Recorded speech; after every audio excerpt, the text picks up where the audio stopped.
then turns and walks along his intended axis.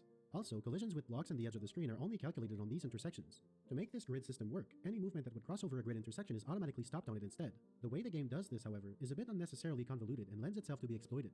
There's a variable ranging from -8 to +8 that keeps track of Link's offset to the 8-pixel grid. Link walks in increments of 1.5 pixels. This half pixel, called the subpixel, is always rounded down, so for the grid's purposes, 1 and 1.5 are both equal to 1, and -1 and -0.5 are both rounded down to -1. Whichever way Link goes, if his offset reaches either end, he will be snapped back to the grid, and that intersection will become the new offset 0. The snap to grid function is only used when Link is at an end, not at 0, even though it's also an intersection. But when you think about it, because Link can only take up a few discrete points on the line, he doesn't need to be snapped to the grid again if he moves back and forth. This can change, however, when Link is knocked back. A damage knockback moves Link by 32 pixels. If he started here, for example, after moving by 32 pixels, he can end up at offset -0.5, which is treated as -1, misaligned with the grid. If he presses a perpendicular direction, he will first need to walk to the nearest intersection, in this case to the right. That moves him by 1.5 pixels to offset 1, which is again misaligned, but in the other direction. So on the next frame, he moves to the nearest intersection, this time to the left, and ends up where he started, back at -0.5. Link is stuck in an endless back and forth, never quite aligned with the grid. This bug most likely showed up in development because the programmers implemented a correction. When a perpendicular direction is pressed, if the nearest intersection that Link is about to move to is the one at offset 0, the grid offset is shifted by 8 so that he would now be moving towards an end, allowing the snap to the intersection to happen. This corrected the knockback issue, but introduced a screen scroll glitch. By positioning Link exactly here, at offset 3.0, and pressing a perpendicular direction for exactly one frame, this sequence of events happens. Link is misaligned with the vertical grid, so he needs to move to the nearest intersection, which is to the left. However, that intersection is at offset 0, so to make sure that he snapped to it correctly, the grid offset is shifted 8 pixels to the right until Link reaches the intersection. Now, Link is at offset -5 and he moves to the left by 1.5 pixels, moving to -6.5. Note that if he moves for a second frame, he will end up at the intersection and everything will behave as normal, which is why it's crucial that the direction is pressed for one single frame. When Link stops at offset -6.5, he's now at an irregular offset position and offset 0 is now at the edge of the screen. Link then moves to the right, stopping at positions -0.5 and 1, skipping over 0 and 0.5. So he bypasses the grid intersection, which in turn bypasses the collision detection with the edge of the screen. This causes Link's horizontal position to overflow past 255 and back to 0, and so he wraps around and pops out on the other side of the screen. Note that Link's position is on this corner of his sprite. Therefore, the collision detection with the far left wall fails because at this point, the wall is at 0 and Link is at 248, nowhere near the wall. Remember, this is pixel perfect and a single frame button press every time Lack does this trick.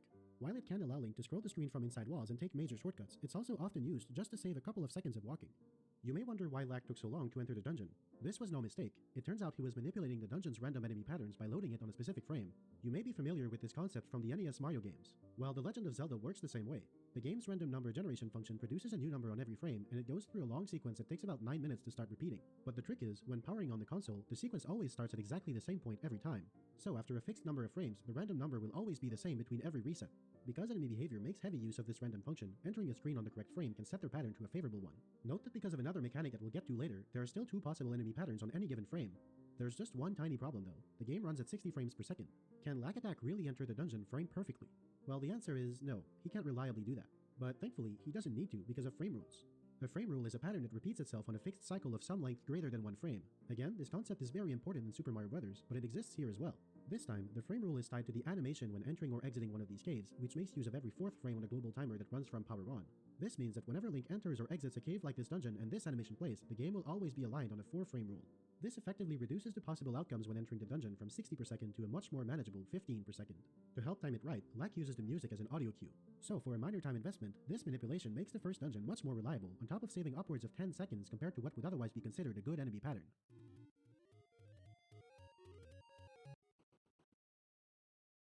Here's the layout of level 3. Like any other dungeon, level 3 has a key item and a Triforce piece. Typically, the goal in every dungeon will be to collect the key item, then defeat the boss and acquire the Triforce piece. In this case, the key item is a raft which allows Link to cross bodies of water, opening up some parts of the overworld. In red are rooms where Lack will need to kill every enemy to progress or to be rewarded with something. The blue rooms are where he will need to open up a wall with a bomb, and green rooms have a key he can pick up. Lack will be taking this route to the raft, then he'll make his way to the boss. Keep an eye on the map to follow along with this route.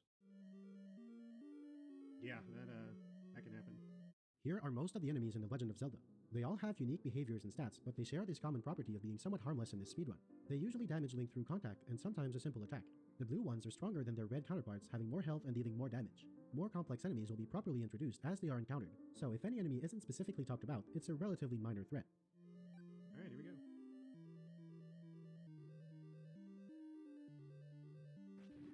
This is a Dark Nut. Its main feature is its shield, which blocks all incoming damage from the front. This makes Dark Nuts especially challenging to kill, although they can be damaged by bombs. When the bomb is placed, it inherits Link's facing angle. The bomb then retains that angle no matter if Link turns after it's placed. If that angle is facing the Dark Nut's shield when the bomb explodes, the Dark Nut will block the damage. So, killing these enemies requires strategy when placing the bombs and a bit of luck with their movement pattern. This hit was intentional.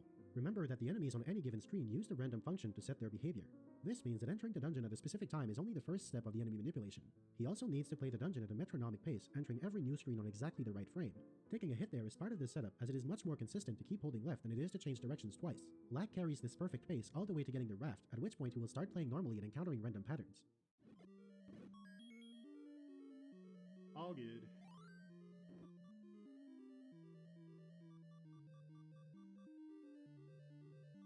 This is a bubble. Although bubbles don't deal any damage to Link, when hit by them, Link will still recoil and have invincibility frames, which is both a blessing and a curse, literally. The curse prevents him from using his sword for about 2.5 seconds, which can considerably slow down rooms where other enemies have to be killed to progress.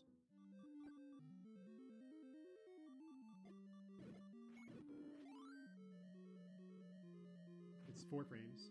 How did Link walk through the Dark Nut without getting hit? Well, because the Dark Nut was taking damage. During their invincibility frames, enemies also can't damage Link by contact. But typically, enemies also get knocked back when hit, which prevents walking through them. However, because enemies can only move along the 16-pixel grid, if they're misaligned with the grid and hit perpendicularly to their current movement axis, they don't get knocked back and can be walked through. It's 4 frames. 4 frame because there's a frame rule when entering level 3, or any level.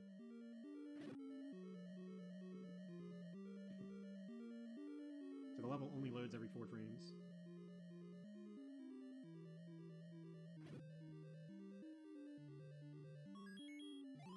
Yeah.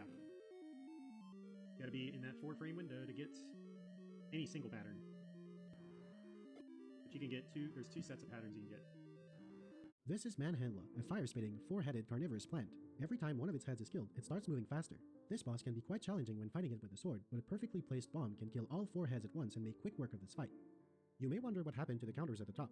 Manhandla's core is supposed to be invulnerable, but it can in fact be damaged by bombs. It's actually vulnerable, but invincible. On every frame, it's forced back to life if it took damage. During the bomb explosion, the core is killed and brought back to life on every frame, causing the consecutive counters to increment very quickly. The same thing will be done again later on Gleeok's detached head. This sound is also the kill sound, but played on every frame. Patience. Gotta have the patience. At the end of each dungeon, Link's health is replenished. This is very useful, but it does take time, 43 frames per heart. It's not a big deal in this case, but in some extreme cases, it can take up to 8 precious seconds to refill his health. Next, Lack is headed to level 4, which can only be accessed using the raft that he just got. Yeah, it's like there's a bus. Imagine there's a bus. No, I don't. There is a manipulation for level 4. But I do not do it. Here's the layout of level 4. In the purple rooms, Lack will need to kill every enemy, then push a specific block to open the door or to reveal a secret staircase. The key item in this dungeon is the ladder, which allows Link to cross 1-tile-wide water obstacles. On top of being required to beat this dungeon, having the ladder speeds up rooms with water obstacles, including a couple of rooms in level 1. After getting the ladder, Lack will make his way to the boss using a shortcut through bombable walls, but taking a small detour to pick up a key for later.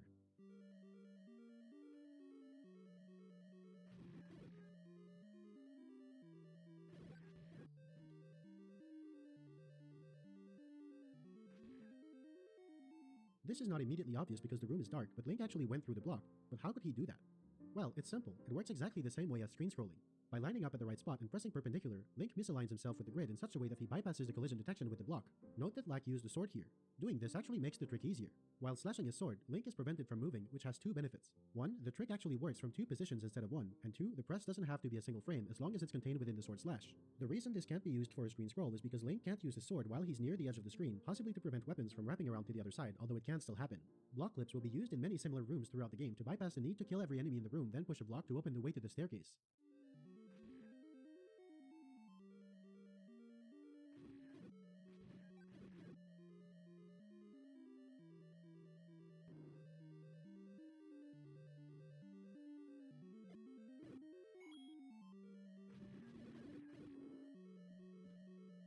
Machu Picchu.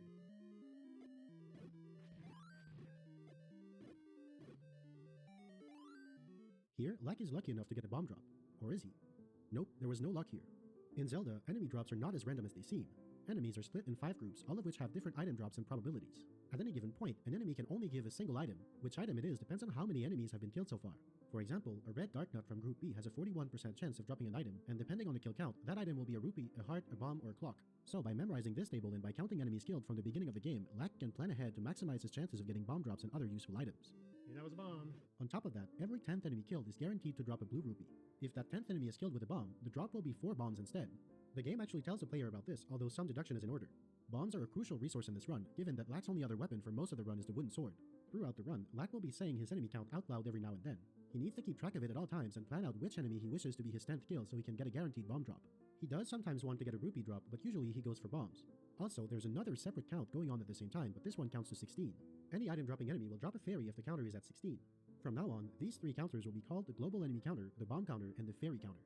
Of course, there are caveats. First, the forced drops require consecutive kills without taking damage or being knocked back at all. This means that every time Link is hit, both the bomb counter and the fairy counter are reset to 0. If the 10th enemy killed cannot drop an item, the rupee or bomb will be stored until the next enemy that drops an item is killed. However, if the 16th enemy doesn't give an item, then the fairy drop will be skipped entirely. Finally, the bomb counter is reset every time any guaranteed drop happens, even if it was delayed, but the fairy counter isn't. So after Link is hit, fairies can be forced only once after 16 enemies, not every 16 enemies. This also means that a fairy drop resets the bomb counter, so after the 10th enemy bomb drop, one would have to wait until the 26th to get another one. Unless, with clever routing, the fairy drop is skipped. That also skips the bomb counter reset, and a bomb can be acquired on the 20th enemy instead. Long story short, many rules to remember, many strategies possible, and multiple counters to keep track of.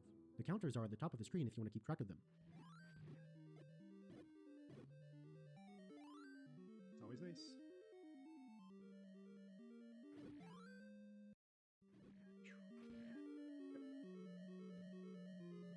Yeah, I killed the gels to add to the count. I want to force a 5 rupee in this room the first time through.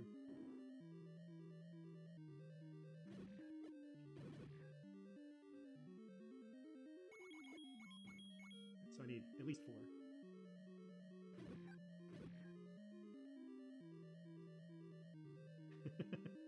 People always look at you weird. That's their fault.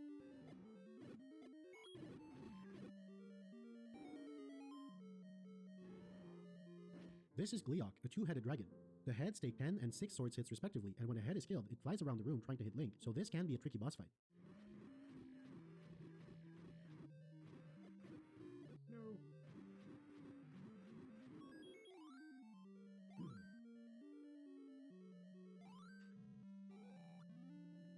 Before. You may have noticed that Link lost the ability to fire beams with his sword. The beam sword is an ability that is automatically available when and only when Link is at full health. When he takes damage, this not only resets the bomb counter, but it also takes away the beam sword ability. The beam sword speeds up many rooms, sometimes significantly, so whenever possible, Lack tries to keep his health full to make use of it. Next, Lack goes to level 1 using a straightforward route.